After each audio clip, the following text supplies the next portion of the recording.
students. Welcome to expediaworld.com, your online gateway to the world of invaluable knowledge.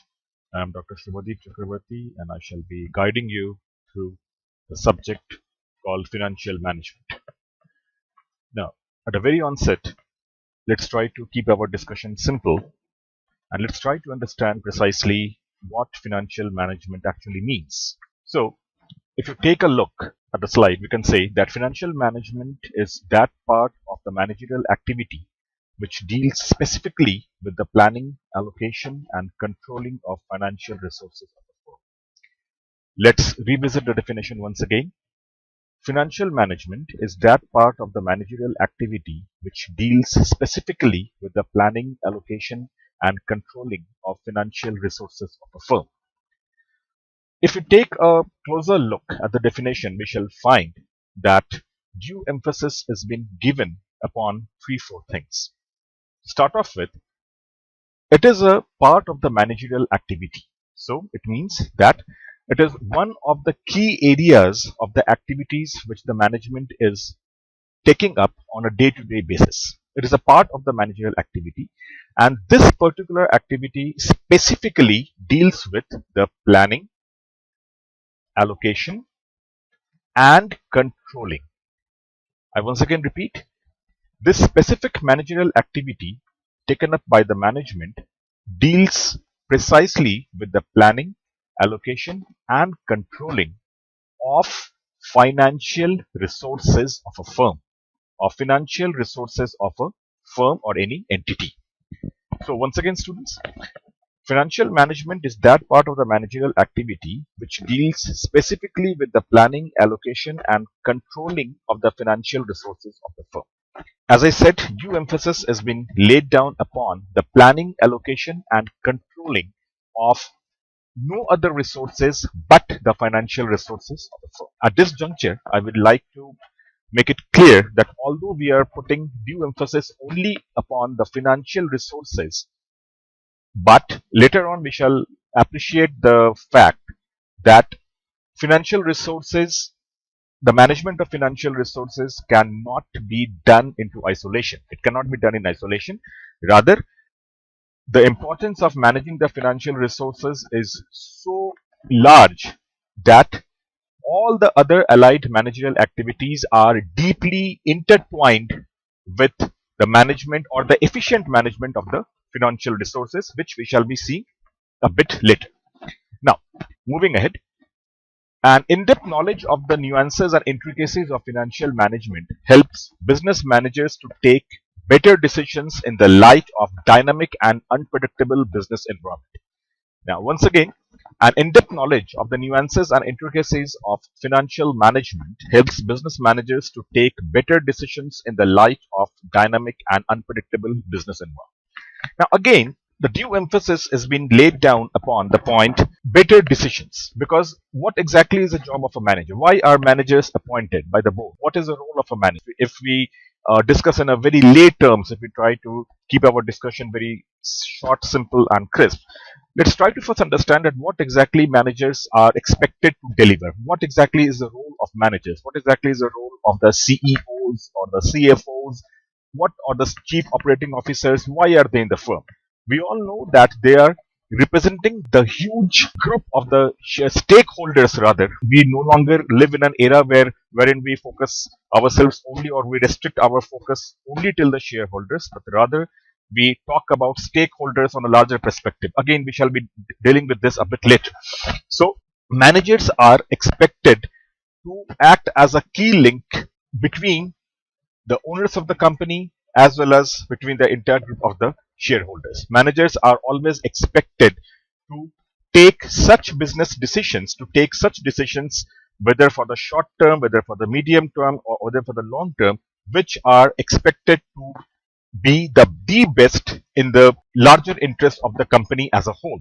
So we can say that decision making or taking decisions is one of the most vital as well as crucial tasks which a business manager needs to deliver. He has to create value at each and every step, at each and every opportunity. He has to create a long-term value for the overall company, for all the group of people who are directly or indirectly concerned with the company. But this might seem quite simple when we are discussing it, but in the real life, taking a sound decision, taking such a decision which is going to be in the best interest of the company is not that easy.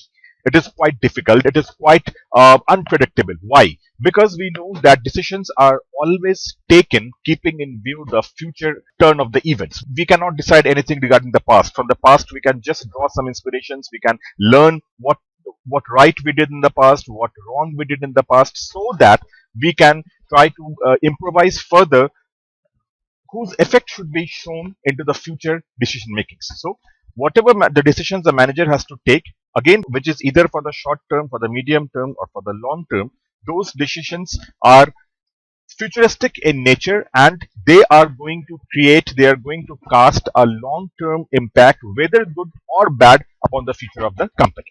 Those decisions might end up create a lot of value for the company, or it might inadvertently, it might also destroy the value for the company in the future. But since the whatever happens in future we don't know, not even the managers, but still they are required, they are expected to take such calculated risks on the basis of which their decisions turn out to be as beneficial for the company as possible. But now, students, we know that whenever we talk about decision making, so decision making is cannot be taken under whim and fancy. There has to be a solid information, there has to be a precise intuition, there has to be a proper knowledge of the business environment, how exactly it is panning out, how exactly things are going to take shape. We all know that managers undertake the SWOT analysis, wherein they try to gauge their own strength, they try to gauge their weaknesses, they try to figure out the opportunities and the threat which are being posed to them. So taking a proper decision in light of all the eventualities, in light of all the unforeseen events in the future is quite a daunting task for the manager. But at the same time, of all the decisions which a manager takes, financial decisions are very, very crucial, because financial decisions, obviously, as we know, that financial decisions which we have shortly discussed, that they are those decisions which are concerned mainly with the planning, allocation, controlling, and management of the entire financial resources.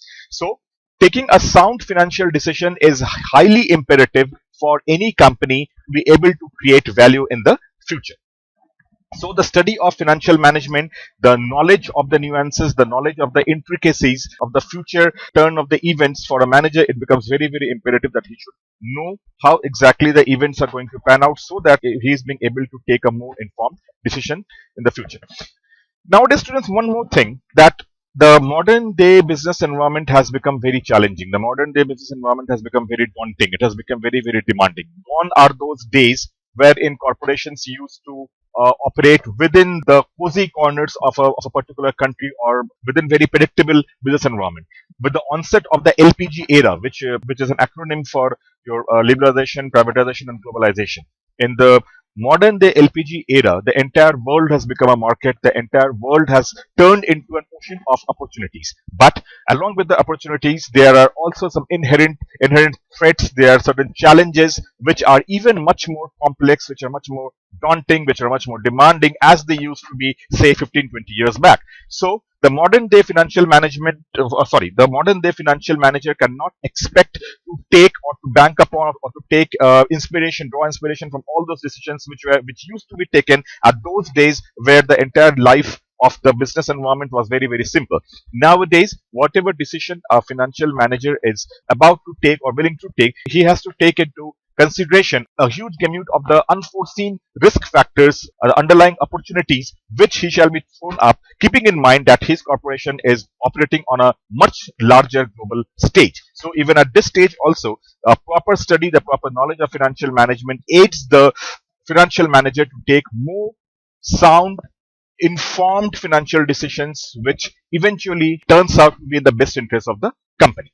Now, moving forward, students, we can say that the study of financial management is not only important for the business managers. Of course, for the business manager, for a CFO, for a director of finance, the study of financial management is highly imperative. Even for the top management, the knowledge of financial affairs is highly imperative. But the knowledge or the study of financial management is not restricted only to the business managers.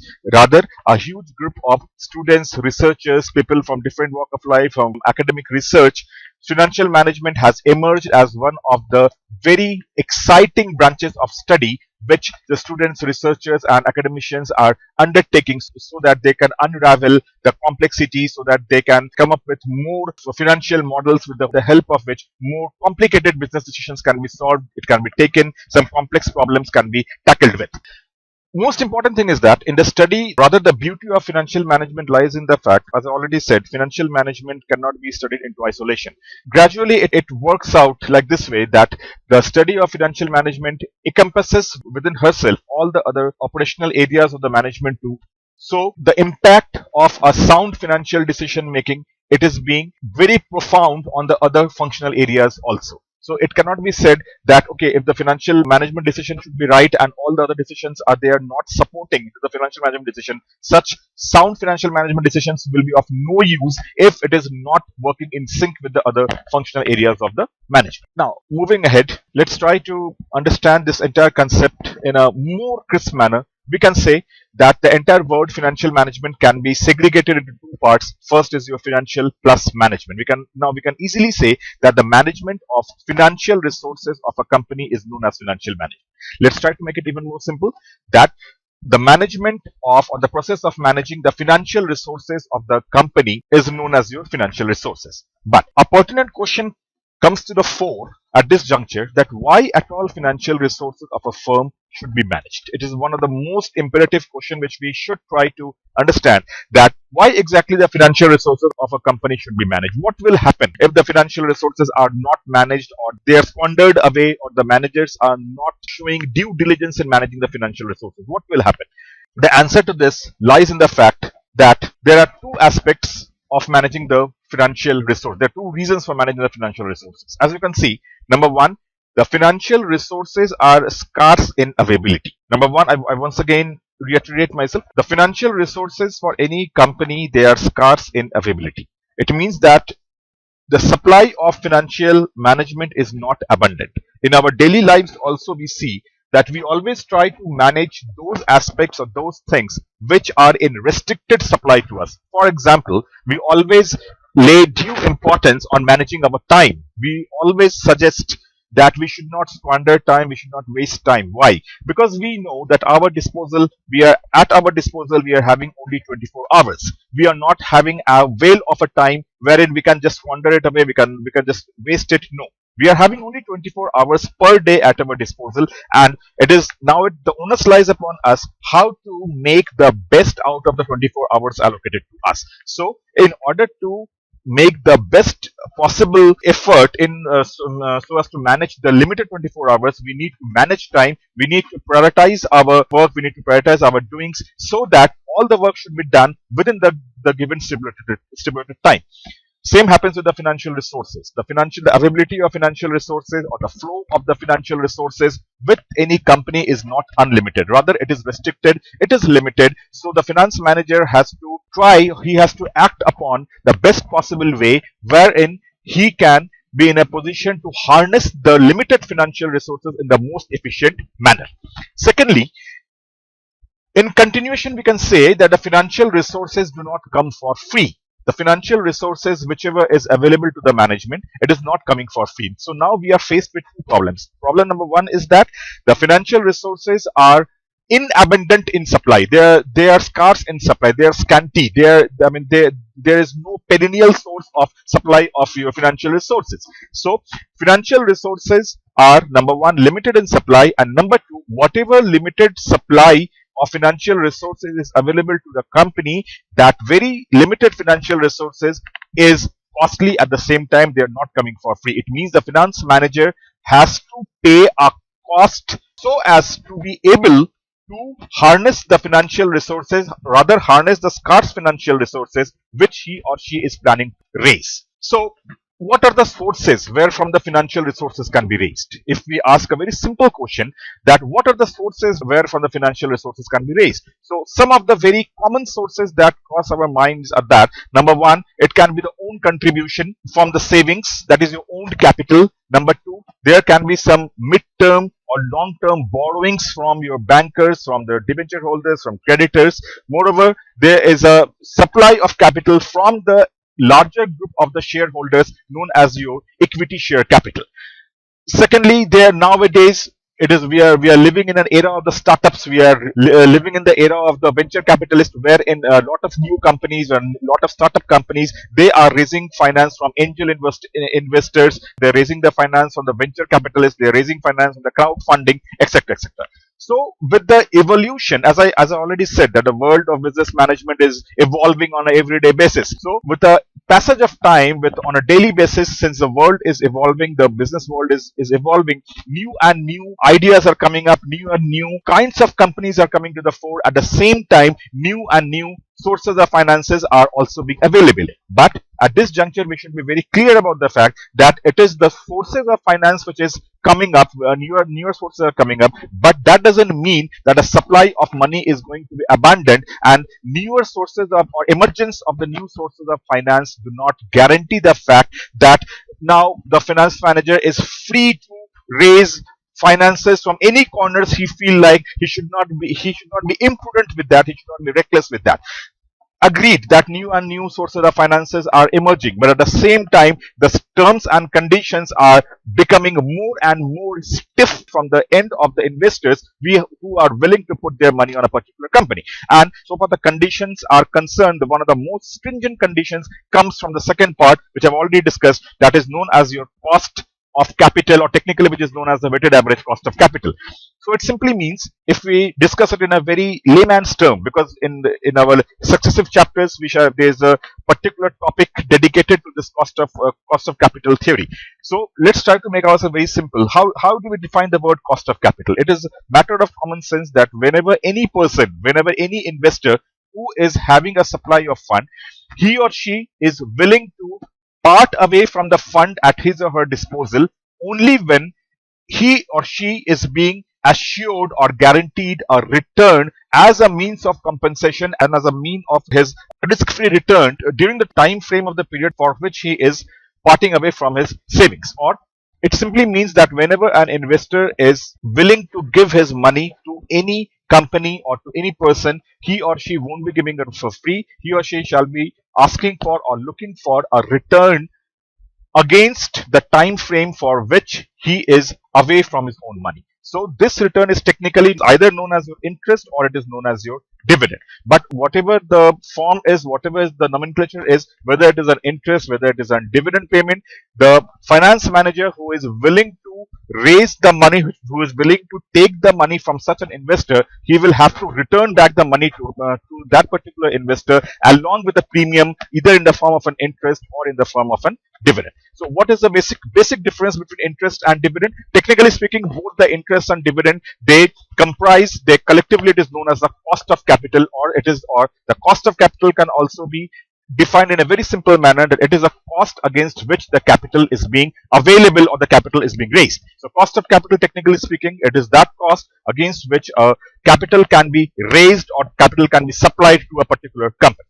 Now, as I said, what exactly is the basic difference between an interest and a dividend? The basic difference lies in the fact that interest payments are generally paid on the borrowed funds. Interest payments are paid on the borrowed funds. For example, when the company is taking a bank loan, taking a loan from a banker, or he is issuing some debentures in the market. So that particular amount which has been raised via the bank loans or via the debentures need to be repaid back along with an payment of a fixed rate of return known as an interest. So along with interest, 2 points become very important. Number one, the rate of interest payment is fixed. It means that it is not fluctuating. And second more important point is that interest payment is a charge against profit. It means whether a company is earning a profit or not, the interest has to be paid.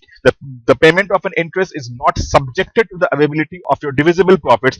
Rather, interest has to be paid irrespective of the fact the company is making a profit or not. But that is not the case with your dividend. Dividend, as the name suggests, dividend refers to that part of the divisible profit which is being distributed amongst the equity shareholders. I once again repeat, dividend is that part of a distributable profit which is being distributed amongst the equity shareholders based upon the number of shares they are holding in the particular company. We all know that holding of a share represents the ownership right into the profits of the company.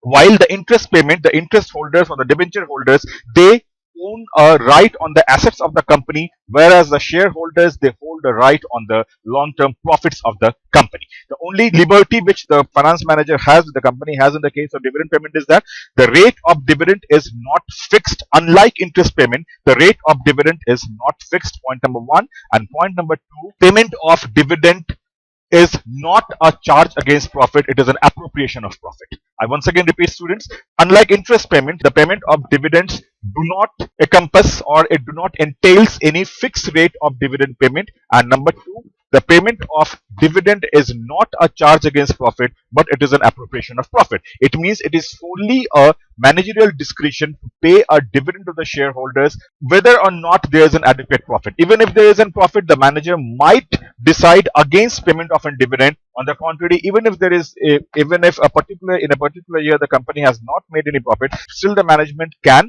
decide to pay a dividend, a particular rate amongst the dividend shareholders from a pre-created fund known as the dividend equalization fund.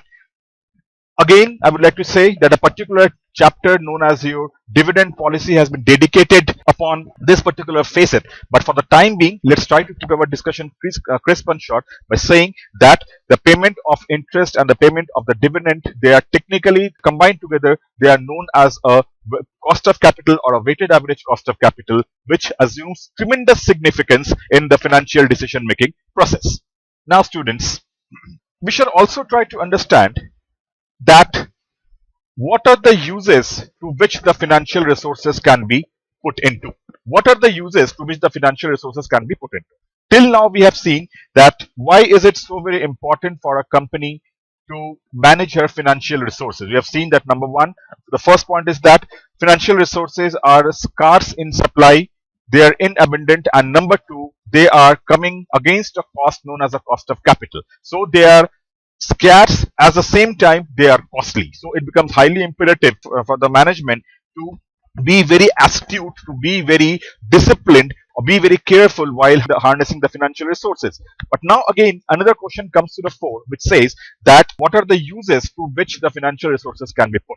What can be the probable or the prospective uses to which the financial resources can be put, or how can the financial resources be utilized within a firm? So we can say that financial resources are mainly put into two uses. Financial resources are mainly put into two uses. Number one, to carry out the economic activities of the firm, and number two, to ensure a proper synchronization and seamless functioning between all the operational areas of the firm. I once again repeat, number one, the first and foremost use to which the financial resources can be put into is number one, to carry out the economic activities of the firm. To carry out the economic activities of the firm, and number two, to ensure a proper synchronization and seamless functioning between all the operational areas of the firm. Students, I have already mentioned that financial management or the study of management of the financial resources cannot be undertaken into isolation. We cannot just isolate the financial management part from the other functional areas. Rather, the efficiency of the entire organization depends upon the fact that how well the other functional areas, the other domain areas of a firm is intertwined or interlinked, or how well they are stitched together, how well they are gelled with the financial resources planning and control. Because we shall be seeing that no other activity, no other operational activity, none of the activities can take place until and unless they are supplied with the financial backup, or they are being supported with the help of the financial resources allocation. So finance acts as a nerve center, it acts as a pivot around which all the functional areas are revolving around, and their efficiency or inefficiency depends upon the fact that how well they are being supported by the finance division. Now, coming back to the first point, to carry out economic activities of the firm. So, financial resources are required, they are very, very imperative in order to carry out the economic activities of the firm. More discussion on the same on the successive slides, students.